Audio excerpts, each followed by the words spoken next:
Il y aura pas. J'ai un moment où je vais intervenir, mais c'est vrai que l'idée c'était plutôt de vous proposer des activités. Il y a deux thèmes principaux que j'ai voulu regrouper parce que c'est deux problèmes qui sont issus de conversations avec des collègues en salle des professeurs. Et il s'est avéré qu'en y réfléchissant un peu, il y avait des phénomènes un peu similaires qui se produisaient, alors que c'était des choses qui paraissaient un peu pas forcément reliées au départ. Alors, je vais présenter rapidement les deux thèmes, et puis après, on verra comment on organise le temps dont on dispose, en fonction de ce qui vous intéresse, de ce que vous avez envie de faire aussi. Bon, le premier thème, c'était de... Alors, je suis parti du paradoxe de la flèche de Zénon, mais en réalité, ce point de départ, disons, cette accroche, elle a été mise après coup sur une question qui initialement était un peu différente. Donc, mettons qu'on ait un point initial, un mouvement.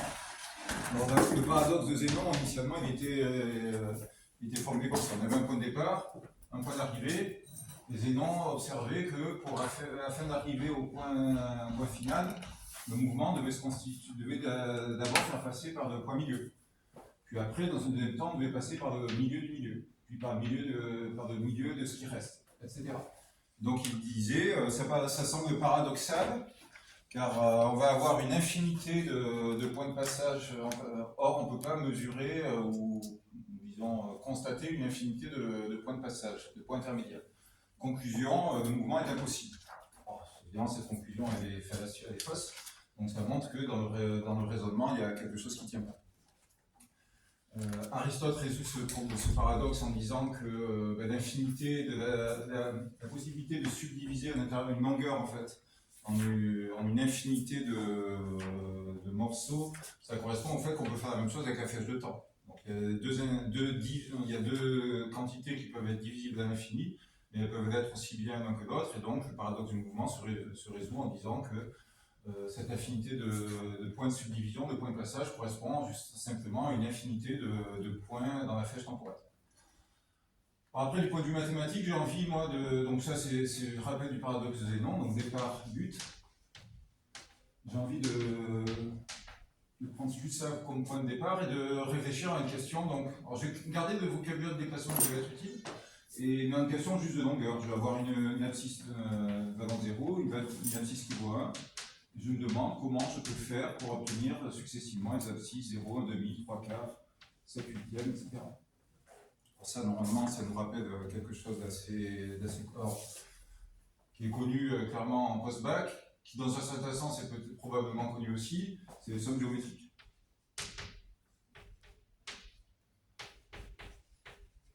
Donc 1 demi, plus 1 quart, plus 1 huitième, plus 1 16e, etc. Alors, on peut faire n termes, on va arriver au énième point. Et si on fait la somme infinie, on passe à l'infini, on trouve que la somme de la géométrique est égale à 1.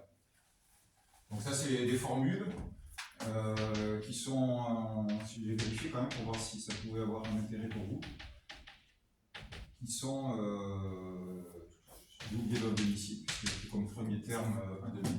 Donc formule pour une somme partielle d'une série géométrique, et après, il y a le passage à la limite qui donne bien une limite égale à 1. C'était un peu moins point d'accroche qui correspondait à quelque chose qui est réellement dans le programme de terminale. Et après, je me suis demandé donc ce que je vous propose comme première partie de l'atelier, si vous voulez bien, c'est de reprendre ce thème-là, mais en imaginant que notre flèche, à chaque position, elle a droit, au lieu de continuer dans le même sens, de repartir en arrière. Les questions, quels sont les points qu'on peut obtenir? Voilà. Donc c'est un peu mon thème de départ. Donc, on considère des déplacements consécutifs. Premier déplacement de longueur 1 demi, puis de longueur 1 quart, puis de longueur 1 huitième. Mais on peut à chaque fois choisir de partir vers la droite ou vers la gauche. Quelles sont les sommes qu'on peut obtenir? Quelles sont les positions accessibles en un nombre fini de part et à la limite? Et après, une fois qu'on a fait ce qu'on aura un peu réfléchi à tout ce qu'on peut faire par ces déplacements-là, changer la règle sur les longueurs. Donc au lieu d'avoir des longueurs qui vont dans une progression géométrique de raison 1,5, on va voir que c'est très simple de remplacer ça avec une progression géométrique de raison quelconque entre 0 et 1. Par contre, les phénomènes qu'on obtient à l'arrivée, sur toutes les positions qu'on peut obtenir, ne sont pas du tout les mêmes selon la raison qu'on a choisie. Ça, c'est le premier atelier. enfin, de première partie d'atelier. Et alors, la deuxième partie, en fonction de ce qu'on aura fait, de ce qui vous intéressera, ça consistera à un petit jeu. Donc, ça c'est pareil, ça provient d'une collègue de l'équipe, Marie Zandugo, que vous verrez tout à l'heure, pour certains d'entre vous. Voilà, c'est un petit jeu qui se présente comme ça. On a une collection de rectangles avec des nombres. On choisit un cobaye. Je ne sais pas si quelqu'un veut faire cobaye. Pas spécialement. Bon. Ouais, alors, tu viens faire cobaye, toi? Je veux bien. Allez, Je fais le cobaye. donc je te demande de choisir un nombre entre 1 et 100. Ouais, c'est bon. Et de me montrer tous les rectangles où ce nombre apparaît. Tout ce où il apparaît. Sachant que dans chaque rectangle, les nombres sont rangés par ordre de croissance, ce qui permet de faire une recherche efficace. D'accord, il apparaît là. Il apparaît. Ah, il ne faut pas que je le prenne quand même. Il apparaît. Ici. Il apparaît ici. Et voilà. 80. C'est ça. Voilà. Donc on va essayer de voir comment on peut construire ce jeu-là. Comment on peut le casser, comment on peut le construire, puis comment on peut en proposer des variantes. Parce que là, j'ai fait 4 planches différentes avec ce type de jeu, et normalement, ça marche sur chacune des planches. Tu confirmes, François, que tu étais un vrai cobaye, et qu'on n'avait pas... Vrai cobaye, j'ai choisi 80 et On n'avait pas préparé la scène en amont. Non. Mais tu connaissais déjà le jeu. Ouais, je le connaissais, mais je suis toujours épaté de la rapidité avec laquelle tu fais. Voilà, donc je vous propose de commencer donc, par ce petit exercice sur le déplacement. Alors j'ai divisé ça en 8 exercices. Honnêtement, on n'aura pas le temps en une heure de tous ces traités. Donc je vous dis juste comment sont constitués les premiers exercices. Donc les deux premiers exercices, c'est vraiment des calculs qui sont pas aussi faciles, qui sont en fait des variantes sur les calculs de somme géométrique. Donc c'est des calculs qu'on pourrait faire éventuellement avec des lycéens. Les exercices 3 à 6, donc on reste vraiment sur cette idée de déplacement avec des longueurs qui sont suivant une progression géométrique avec des signes plus ou moins. Et on essaie d'analyser un peu plus dans la globalité ce qui est possible de faire. Donc là, je pense que clairement, face à une classe de lycéens, par rapport aux attentes, c'est quand même, on est très orthogonal, hein, j'en suis assez conscient. Bon, ça peut faire, si on veut faire une séance d'ouverture pour faire réfléchir, il y a des choses qui peuvent peut-être être perçues par des lycéens, mais en faire vraiment une séquence d'enseignement, j'y crois pas trop moi-même. Et puis les deux derniers exercices, c'est essayer de généraliser ça avec différentes raisons. Voilà.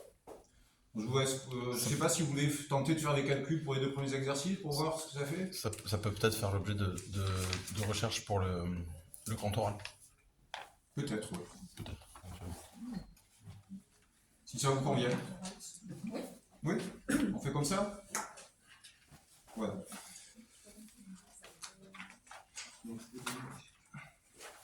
Donc le premier exercice, je pense qu'on peut dire directement l'énoncé. Le préambule, ça correspond à ce que j'ai raconté.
on ne verre pas, c'est-à-dire qu'on a fait quand même la moitié, enfin, on fait une fois la moitié dans un sens. C'est toujours par moitié de moitié. Hein. Oui, c'est ça. Hein. Donc, Toujours par moitié de moitié. Hein. Les longueurs des pas suivent vraiment une suite géométrique de raison à demi. C'est toujours ça, ok.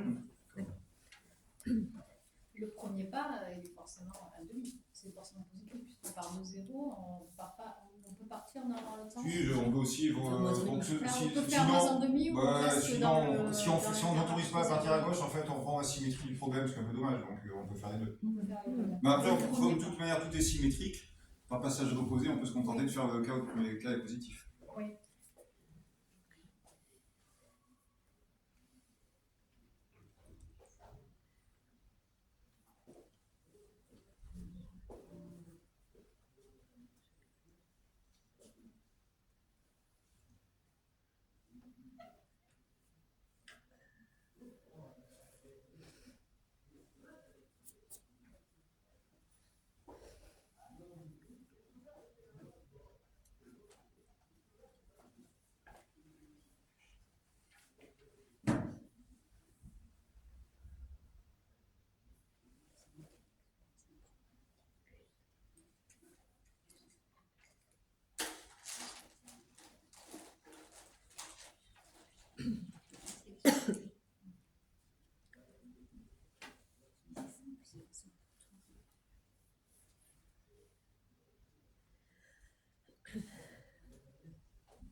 Oui, c'est ça.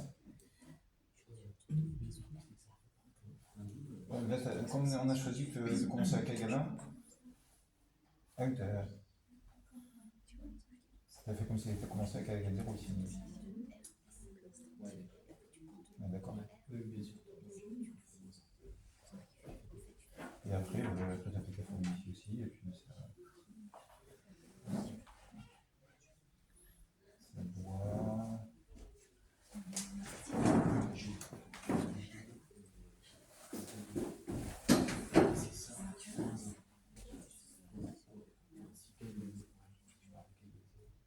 Alors moi, la formule sur la somme, je la connais comme étant premier terme multiplié par 1 moins la raison puissance le nombre de termes sur 1 moins la raison. C'est pas une puissance. Non, nombre de termes normalement. Après, vu comment toi tu appliques, effectivement ça revient même. Parce que tu enlèves le terme manquant. En fait, c'est vrai que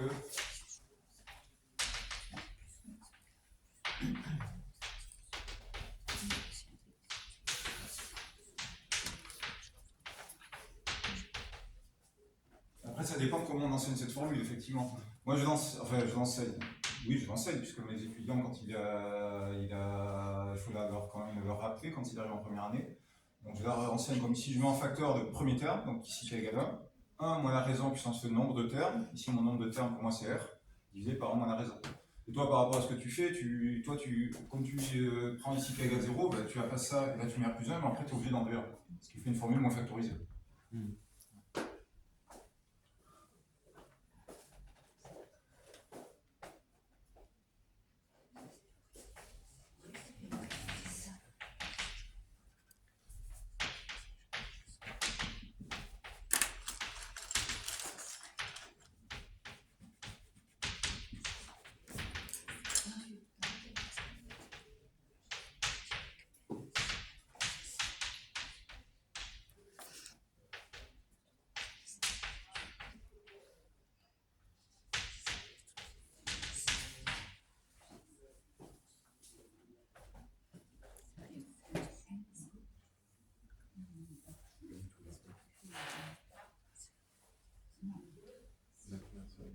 Alors, je vous propose, moi, donc une façon de calculer ça. Donc, je regarde d'abord la position que j'ai obtenue après mes premiers pas qui vont dans le sens positif. Donc là, je fais le même calcul que tout à l'heure, c'est-à-dire une somme de termes une somme partielle d'une série géométrique, si on ne peut pas dire comme ça au lycée. Donc j'utilise ma formule premier terme multiplié par 1 moins la raison à puissance le nombre de termes divisé par 1 moins la raison. Et après, bon, de 2 se débloque ici, ça fait 1 moins 1 sur 2 puissance r. Pour les espaces suivants, alors ils vont être dans le sens négatif, donc quand je vais vouloir sommer, je vais devoir faire la différence entre cette somme et celle-ci. Enfin, dans un premier temps, je peux calculer cette somme. Et c'est à nouveau la même formule, sauf que cette fois-ci, je vais du rang R plus 1 au rang R plus S. Et donc, par un calcul parfaitement analogue, j'obtiens ça. 1 sur 2 puissance R fois 1 moins 1 sur 2 puissance S. Et après, je vais faire la différence, donc. Donc la position après le premier bloc de R plus 1 pas, ça va faire 1 moins 2 sur 2 puissance R plus 1 sur 2 puissance R plus S.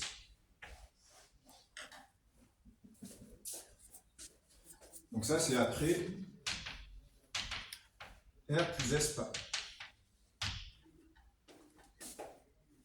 Mon exercice.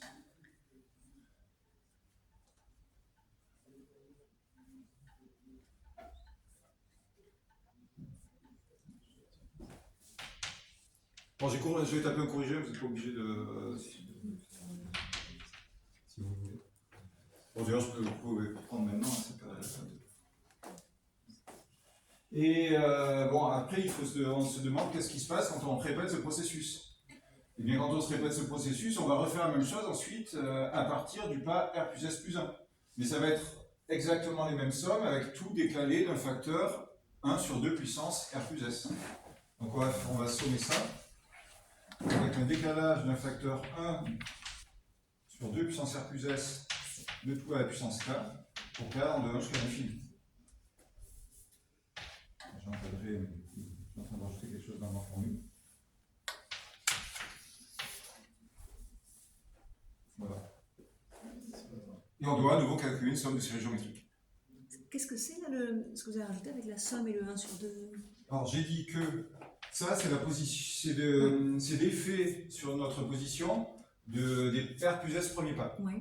Mais comme après les R plus S pas suivants, ils vont en suivre la même règle de déplacement, mais chaque petit pas va avoir une longueur divisée par 2 puissance R plus S. Puisque je fais R pas dans ce sens, Oui. et puis après, je vais faire R pas dans ce sens, et après S pas dans ce sens. Ouais. Donc, mettons que je prenne ces Ouais, vecteurs. ouais. Mais après, à partir de ce point-là, Et oui. je vais faire à nouveau R pas dans ce sens. Alors j'ai du mal évidemment avec une géométrique de raison 2, etc. Mais en fait, ces deux pas-là, ça va avoir le même effet que ceux-là, sauf que c'est 5 crans plus loin. Et comme il y a cette règle où des longueurs sont en progression géométrique, ça va être le même effet, mais en divisant la longueur par 2 puissance 5. Et la même chose pour ces trois pas-là. Et donc finalement, l'ensemble des R plus S pas suivants obtenus en prenant cet effet-là et en multipliant par 1 sur 2 puissance R plus S, etc. pour K allant de 1 jusqu'à l'infini.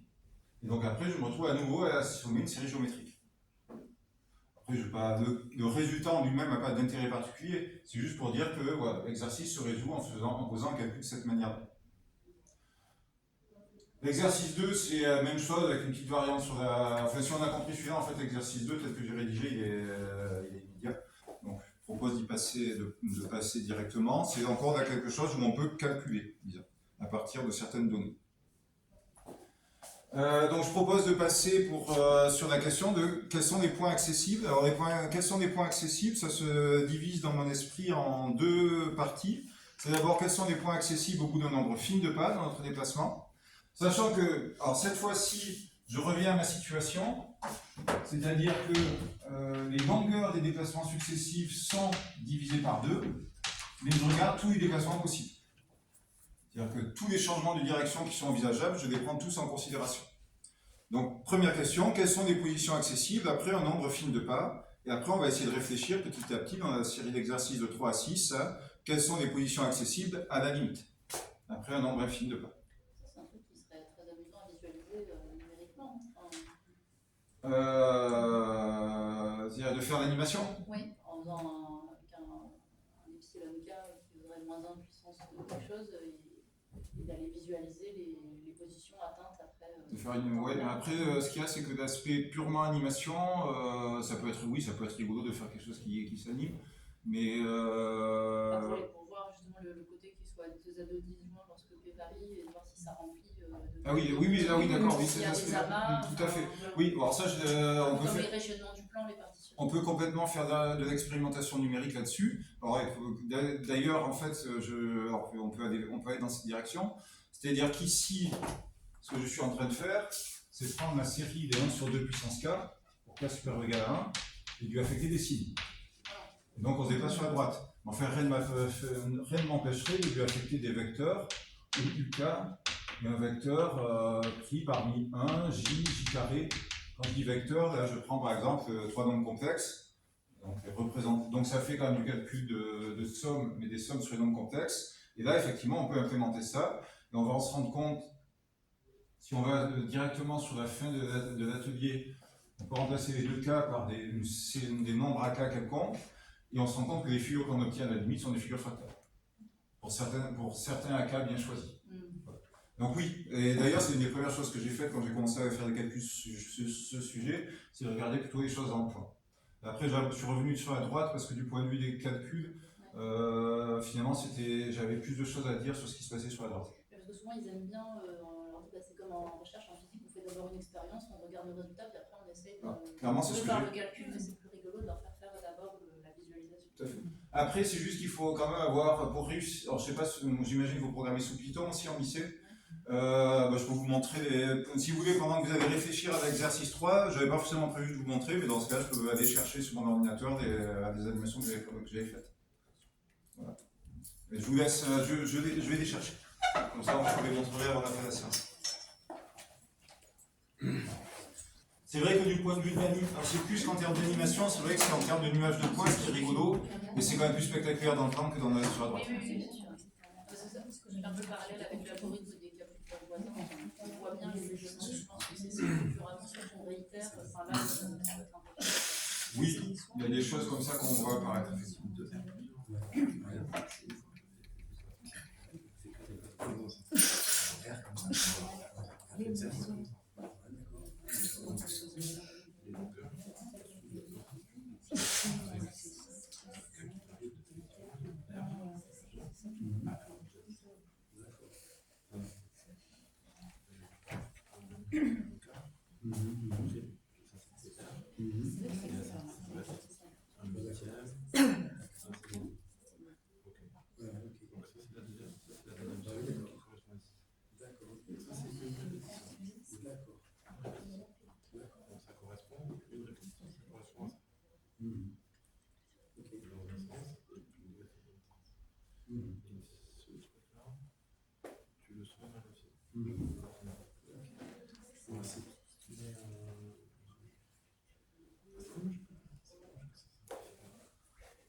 Les sommes sont pas jolies.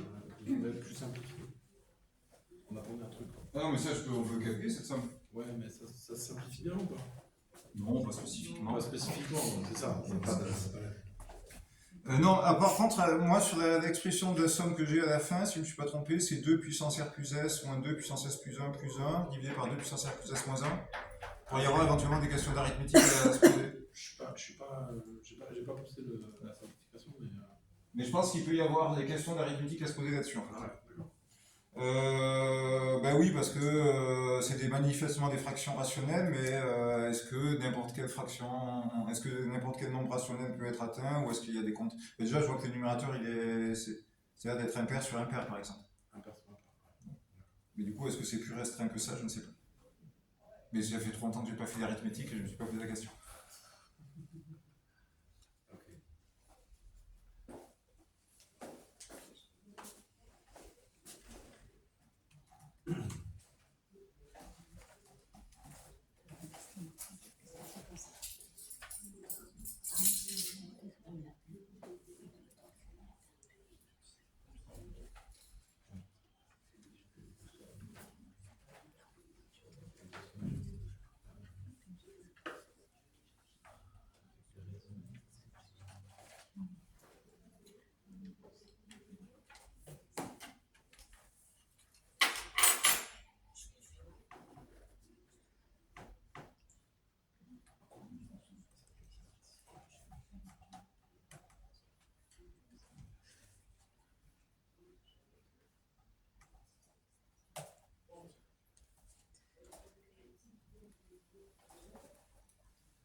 Je te conseille de calculer les premières valeurs de P. Donc sur la question 3, sur le point accessible, voilà, mon avis est la bonne façon. Je mets une bonne façon, mais une façon d'engager, c'est juste de regarder ce qui se passe pour P égale 1, P égale 2, P égale 3. Normalement, après, on arrive assez vite à faire une conjecture.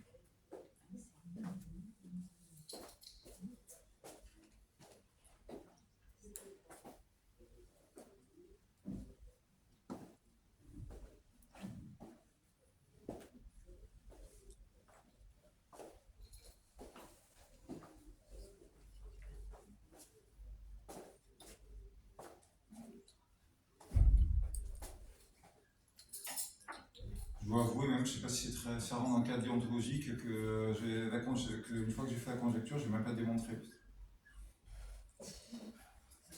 Ça me paraît assez clair.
Alors pour moi, je visualise ça de la manière suivante. Donc je pars de 0, je fais un premier pas dans un sens ou dans l'autre avec une longueur 1,5. Donc j'arrive à plus ou moins 1,5. C'est la première somme partielle dans ma technique des finis de déplacement. À partir de chacun de ces deux points, je vais faire un déplacement de longueur 1/4. Donc 1,5, si je joue 1/4, j'arrive à 3/4. Si j'enlève 1/4, j'arrive à 1/4. Et par symétrie, partie de moins 1,5, j'ai les deux mêmes points. Donc pour la deuxième position, les possibilités, c'est plus ou moins 1/4 et plus ou moins 3/4. Ensuite, pour S3, ben, même processus. À partir de chacune des 4 positions possibles de S en 2, après le deuxième pas, on obtient 2 nouvelles positions à l'issue du troisième pas, et ça fait 8 positions en tout. Et dans les expressions, ben, alors, la conjecture, mais on est d'accord qu'on va trouver du 2 puissance 3 au dénominateur. Au numérateur, on peut avoir un signe plus ou un signe moins. Et alors si on les explique explicitement, ça fait un huitième, 3 huitièmes, 5 huitièmes et 7 huitièmes. Donc on voit que le numérateur est un nombre impair. 2K plus 1. Alors un nombre impair, dans quel domaine varie K? Ici, comme j'ai pris 2K plus 1, je me rends compte que mon 2K varie entre 0 et 6, donc mon K entre 0 et 3. 0 et 3. Maintenant, quelle est la généralisation pour SP? Donc il est de cette forme-là. Donc les valeurs possibles pour SP, c'est l'ensemble des nombres de la forme. Alors 2 puissance P, ça paraît raisonnable. Plus ou moins, ça paraît raisonnable. 2K plus 1, ça paraît raisonnable. Et K qui varie entre 0 et... Donc c'est là où il faut comprendre que ce 3, c'est une puissance de 2 à laquelle on a enlevé 1. Donc 2 puissance... Donc c'est 2 puissance P moins 1, moins 1. Ce qui m'assure que le nombre de points est bien celui que je souhaite.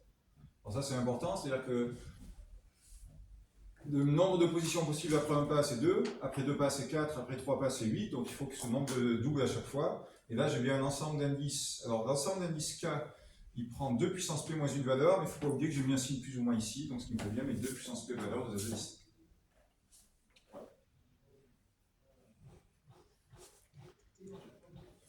Après, si on veut vraiment écrire une démonstration, alors je crois qu'en réalité j'avais fini par le faire, on fait par récurrence sur 3.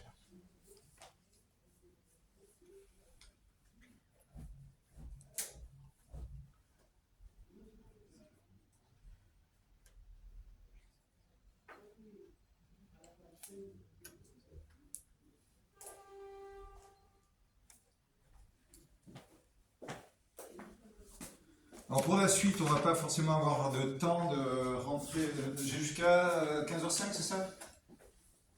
Non. Pardon? 1 heure. Donc un quart d'heure. Alors, en déduire que lorsque P varie, les ensembles sigma P sont de disjoints.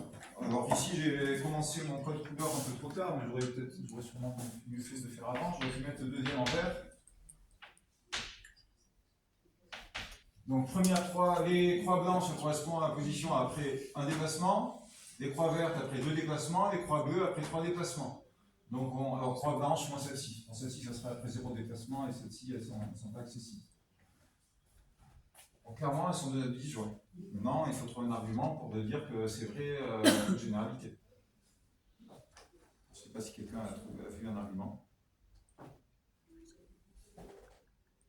Alors, en fait, l'argument, je l'ai caché dans la formulation de ma question 1.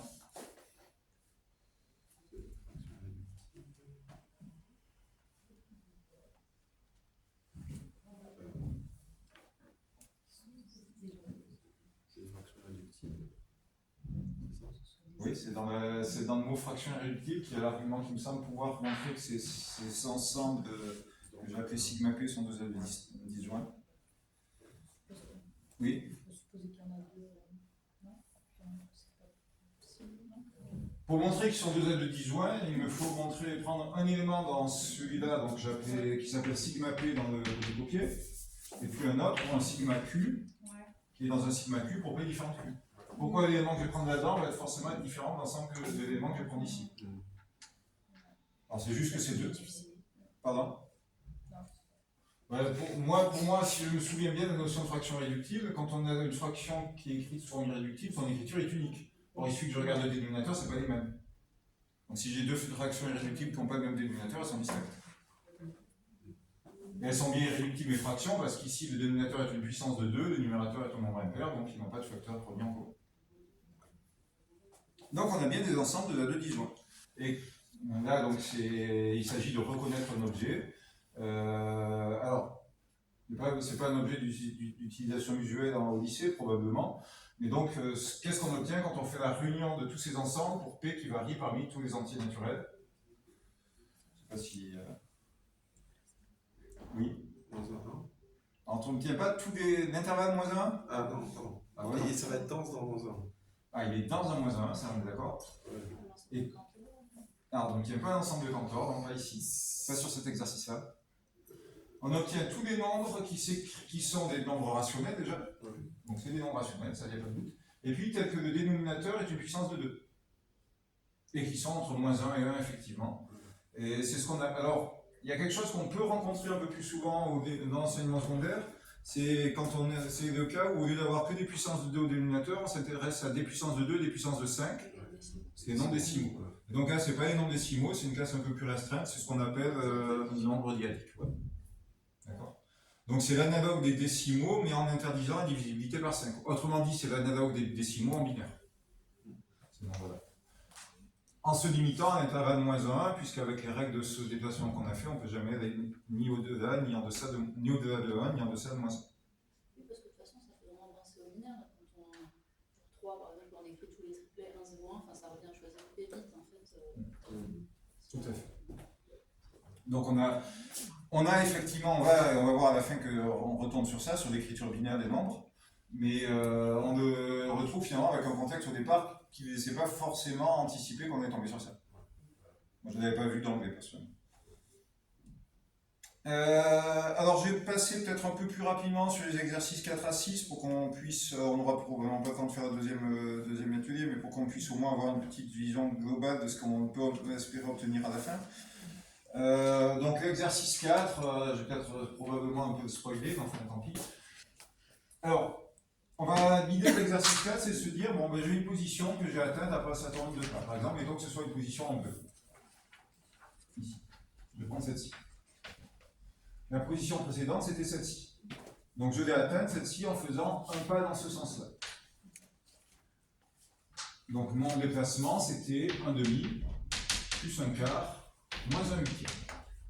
Et maintenant, je pose la question, qu'est-ce qui se passe si je fais tous les déplacements suivants dans le pas positif, dans le sens positif? Donc je pars de ce 5/8 et je fais tous les déplacements pour essayer de me rapprocher du 3/4. Alors on peut faire le calcul. Ça fait un demi, plus un quart, moins un huitième, plus 1 sur 2 puissance 4, fois 1 sur 1 moins un demi. Alors cette fois-ci, j'applique directement la formule sur une somme géométrique, sur une somme de série géométrique et pas au programme, et qu'on a déjà retrouvé dans les calculs précédents. Et ça, qu'est-ce que ça fait? 1 moins 1 demi, 1 demi, donc ça fait du 1 sur 2 puissance 3, donc du 1 huitième. Et en définitive, on revient sur le 3/4. Donc on constate que si on fait un déplacement vers la gauche, puis après une infinité de déplacements vers la droite, et bien à l'infini, on revient sur la position précédente.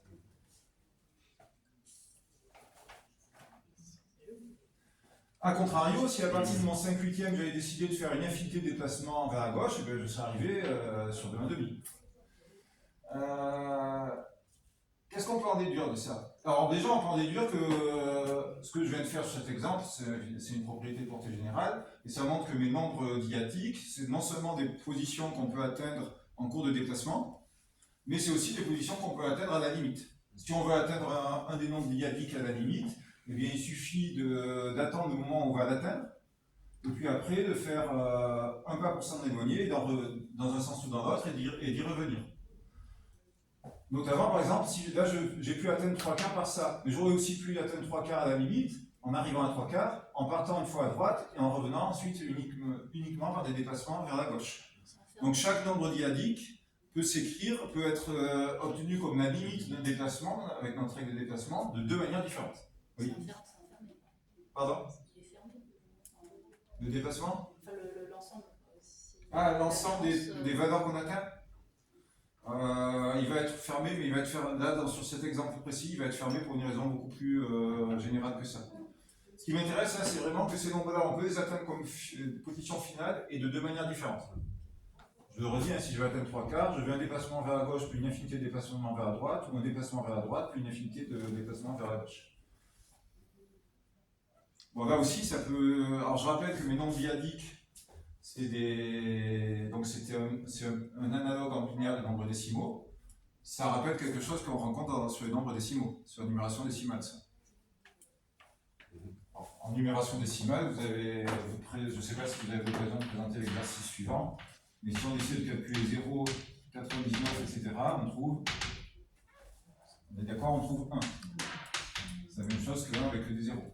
Or, celui-ci, on peut le faire en fait avec n'importe quel nombre décimal dont l'écriture se termine par une infinité de 9. Là, c'est vraiment l'exact analogue en binaire. Dans le cadre de notre jeu. Voilà. Donc, les nombres dyadiques peuvent être atteints de deux manières différentes comme position limite d'une règle de déplacement. La question, qu'en est-il des autres nombres? Parce que tous les nombres ne sont pas dyadiques, tous les nombres ne sont pas rationnels. Alors, maintenant je reprends ma flèche. Je vais effacer un peu, comme ça.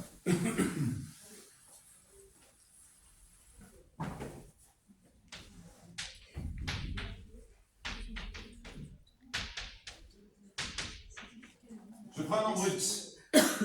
Je suppose qu'il n'y ait pas de dyadique. Donc ça signifie que je peux faire tous les déplacements que je veux. Je ne passerai jamais par le point x exactement. D'accord. Maintenant, j'aimerais qu'on réfléchisse à une méthode pour ne pas pour atteindre x en un nombre fini de déplacement, mais pour l'atteindre à la limite. C'est-à-dire, qu'est-ce que tu entends par dichotomie? En deux, entre 0 et 1, donc 0 et 5. Et on se pose la question. Je prends un demi ici, et donc tu me dis. Est-ce que x il est avant ou après? Alors après, on regroupe en deux. Ok, là je l'ai mis au milieu. Ouais, tu l'as mis à un quart. Ouais, je vais mettre très dyadique. Ok, et alors du coup, c'est quoi ta construction? Eh ben, à chaque fois, je prends la moitié de l'intervalle et je me pose la question de savoir si dans. Ouais, mais là, tu es encore en train de construire un déplacement. S'il est à gauche, s'il est tout petit, on va vers la gauche. S'il est plus grand, on va vers la droite. Alors, c'est qui est plus petit et qui est plus grand? Si x est plus petit que la somme, enfin l'abscisse de laquelle on est arrivé. Voilà. Ce qu'il faut, c'est on va construire une suite de déplacements. Donc, on part de 0. X est plus grand que 0. Donc, qu'est-ce qu'on fait? On va vers la gauche. On arrive à un demi. On va vers la droite, c'est à droite, ça, effectivement. En même temps, on a la vie de fou. On va repousser vite très loin. On va à gauche. Donc, maintenant, on a dépassé X, donc on repart vers la gauche. On est toujours au-delà, on repart vers la gauche. Et maintenant, comme on est en dessous, eh bien, on part vers la droite, etc. Et là, on construit la suite des pas dont on espère qu'elle va converger, qu'elle va nous permettre d'arriver à la limite à x. Cette construction, elle est possible, il n'y a pas de doute. Enfin, s'il n'y a pas de doute, il y a des questions qui se posent. Pour réussir à démontrer que cette construction permet bien d'atteindre x à la limite, il y a plusieurs choses à démontrer. Parce que il faut prouver déjà que il faut se poser la question, qu'est-ce qui va se passer? Est-ce qu'à un moment donné, on va vraiment redépasser? Ou est-ce qu'à un moment, ou est-ce qu'on risque pas de se retrouver dans une situation où on a beau de faire des pas toujours dans le même sens, on finit jamais par redépasser x, et notamment, même à la limite, on en reste relativement loin. Alors ça, il faut prouver que non. On finit, à partir du moment où x n'est pas un nombre dyadique, on finit toujours par dépasser. Donc on peut construire une suite qui fait ça, et une fois qu'on a construit une suite qui fait ça, il faut démontrer que la suite des positions converge bien vers x, qu'on a une limite qui est égale à x. Alors, les deux choses se font sans des difficultés particulières. Après, c'est des modalités de raisonnement qui, clairement, face à une classe de lycéens, on ne peut pas attendre des élèves qui fassent le raisonnement formellement comme ça, c'est pas possible. Mais comprendre l'idée du déplacement, je pense que c'est accessible.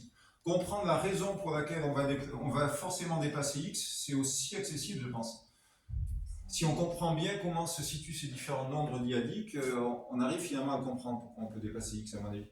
Pourquoi est-ce qu'on est sûr que quel que soit le x, et à partir du moment où on a dépassé dans un sens, on va forcément le redépasser dans l'autre sens à un moment donné? Parce que la limite, forcément, on a dit quand on faisait les pas, quand on se déplaçait dans un sens et qu'on faisait la limite après, on revenait à celui d'avant. Exactement, c'est ça l'argument. Comme on vient de dépasser x en partant de 0, on sait que si on fait que des pas vers la gauche, on va revenir à 0. Donc le x, il peut bien être où il veut, on va finir par le redépasser. Et pareil dans l'autre sens. À chaque fois qu'on fait un dépassement, on a assez en réserve pour repasser de l'autre côté. Voilà, c'est ça l'argument. Après, évidemment, quand on dit ça, on ne fait pas un calcul, mais l'argument, si on a beau poser le calcul, l'argument, il n'est pas différent, en fait. Donc, mathématiquement, on démontre les choses en disant ça. Voilà. Et à la fin, il y a un petit argument technique pour dire qu'une fois qu'on a construit notre suite, pourquoi on peut dire que la limite est égale à x? Eh bien, il faut faire un petit contrôle des écarts entre les positions consécutives. Et là, effectivement, les inégalités sont peut-être un petit peu plus techniques à écrire. Et si on ne les écrit pas, on ne peut pas vraiment dire qu'on a fait une démonstration. Bon, je pense que tout le monde en est bien convaincu qu'on s'approche de x dans ce sens-là, parce que les écarts sont plus petits qu'une suite géométrique essentiellement. Voilà. Et donc, finalement, par déplacement, on arrive à obtenir tous les nombres. Alors, les nombres dyadiques, on arrive à les obtenir d'au moins deux façons. Tous les autres, on arrive à les obtenir d'au moins une façon. Quand je dis les nombres dyadiques, il n'y a que deux exceptions, c'est 1 et moins 1 qu'on obtient que d'une façon quand même. Et après, la question c'est, est-ce qu'il y a d'autres façons d'obtenir, est-ce que de x on peut l'obtenir de plusieurs façons? Parce que là, on donne un algorithme. Donc on donne une façon d'obtenir, mais peut-être qu'il y en a d'autres. Les nombres dyadiques, on a pareil, j'ai décrit un algorithme pour les obtenir de deux manières différentes, mais peut-être qu'il y en a d'autres. Bon, la réponse c'est que non, il n'y en a pas d'autres. Alors pourquoi il n'y en a pas d'autres? Là aussi, c'est vraiment des... alors, une façon simple de voir, disons, c'est que quand on a... Imaginons que pour obtenir un nombre x, on ait deux façons de faire. Donc deux règles de déplacement qui donnent à la limite le même nombre x. Alors comme les deux règles sont distinctes, on va supposer qu'il y a un certain rang. Imaginons qu'ici ce soit SP, ce soit la dernière position commune de mes deux règles de déplacement. Et dans ce cas-là, je vais avoir une méthode où je vais partir ici au rang suivant, et puis une autre méthode où je vais partir ici.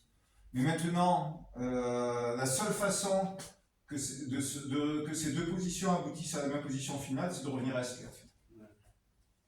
Et toutes les autres règles de déplacement à partir de ces deux points-là, ça nous va forcément nous amener à quelque chose de strictement plus grand que SP d'un côté, à strictement plus petit que SP de l'autre, et donc ça sera distinct. Voilà. Donc on se retrouve avec, finalement, dans un certain sens, avec cette question de déplacement, on arrive à analyser les choses sur l'unicité de l'écriture binaire des réels. Pardon. Quelque chose de près. Voilà. Et juste pour conclure, parce qu'après il y aura autre chose, je vais dire deux choses. Qu'est-ce qui se passe si on diminue le Fa? Au lieu d'avoir une suite géométrique de raison demi, je prends une suite géométrique de raison 1/3. Si on prend une suite géométrique de raison 1/3, il va se passer que lorsqu'on aura fait un premier déplacement selon la raison 1/3,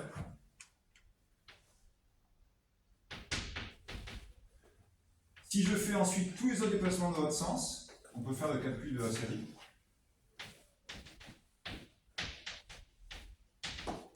Ça fait 1/9 fois 1 sur 1 moins 1/3. Et ça fait 2/3. Donc en fait, on se retrouve avec du 1/6. Si je ne me trompe pas dans mon calcul. Et donc là, la différence considérable, c'est qu'à partir de déplacement 1/3, on peut faire tous les déplacements dans l'autre sens, on ne revient pas au point de départ. Et donc, au lieu d'avoir cette situation où si on fait un déplacement dans un sens, on peut revenir au point avec une infinité de déplacements et pareil de l'autre côté, mais là au contraire, tout se sépare. Et donc c'est là où on va tomber sur, si on regarde l'ensemble des positions accessibles après une infinité de pas, au lieu de trouver tous les points, on va avoir des points qui vont tous être isolés les uns des autres, enfin qui vont être tous discontinus les uns des autres, parce qu'il y aura toujours des trous partout. Et donc c'est là où on tombe sur un ensemble de Cantor. Voilà. Au contraire, si on prend une raison si on prend une raison plus grande que 1, bon, ça diverge de toute manière, les séries, c'est clair. Donc, si on prend une raison entre 1,5 et 1, par contre, il va y avoir beaucoup plus de recouvrements que juste des recouvrements à la limite. Et là, il faudrait compter à chaque fois le nombre de façons dont on peut obtenir une somme, et il va y en avoir plusieurs. Je ne sais même pas s'il y en a un nombre fini, dénombrable, infini, selon lesquels. Voilà. C'est ce type de choses qu'on peut être. Et donc j'avais promis une animation, il faut juste que j'allume ma vidéo. Que j'ai programmée en juin dernier, sur laquelle je ne suis pas revenu depuis. Cantor, c'est pour un tiers. Hein. Pardon? Cantor, c'est pour un tiers. Cantor, c'est pour un tiers, mais l'argument que je donne, il est valable pour n'importe quelle raison comprise entre 0 et 1,5. Oui. C'est la même topologie là.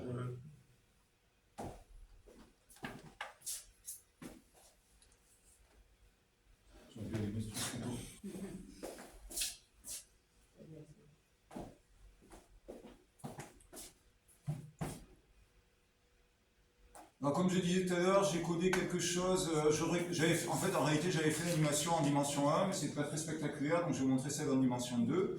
Et donc, la différence, je le redis, hein, c'est que je prends des sommes de. Alors, je ne me rappelle plus quelle suite géométrique j'ai pris, R puissance K, et je mets à chaque fois un vecteur VK. Et ici, alors, j'ai pas pris un J et J carré, j'ai pris autre chose, mais vous allez le voir apparaître normalement assez rapidement. Alors, je vais lancer le calcul un peu. Le calcul n'est pas très long. Normalement.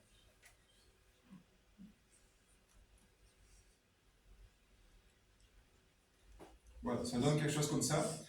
Ce qu'il faut comprendre dans cette animation, non, j'ai fait variaire dans cette animation. J'ai pris des raisons de plus en plus petites et je calcule des sommes partielles. Donc, je regarde les positions entre un nombre fini de pas.